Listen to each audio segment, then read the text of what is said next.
Welcome to Dark Acid রসে ভরা ion. তো কি খবর তোমাদের?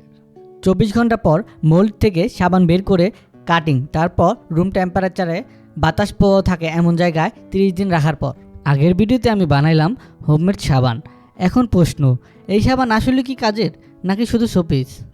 প্রথমে দেখব সাবানের পিএইচ লেভেল। এখানে আমার কাছে পিএইচ পেপার এবং ডিজিটাল মিটার আছে। চলো প্রথমে পিএইচ পেপার দিয়ে দেখি। দেখলা পিএইচ পেপারের কালার চেঞ্জ হয়ে গেছে, 9-এর কাছাকাছি দেখাচ্ছে। এবার পিএইচ মিটার দিয়ে দেখব। 5 গ্রাম সাবান 10 ml ডিস্টিল ওয়াটারে গলিয়ে নিব। 9.1 রিডিং দেখাচ্ছে। নর্মাল সাবানের পিএইচ লেভেল 8 থেকে 10-এর মধ্যে হয়ে থাকে। আমার সাবানে পিএইচ লেভেল স্ট্যান্ডার্ড আছে।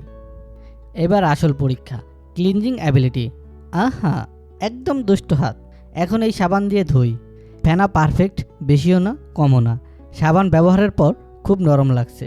নর্মাল সাবানের তুলনায় একটু নরম এবং হালকা অয়েলি ঘ্রাণ আছে, কারণ আমি র সাবান বানাইছি, কোনো এসেনশিয়াল অয়েল বা আদার কোনো কিছু অ্যাড করি নাই।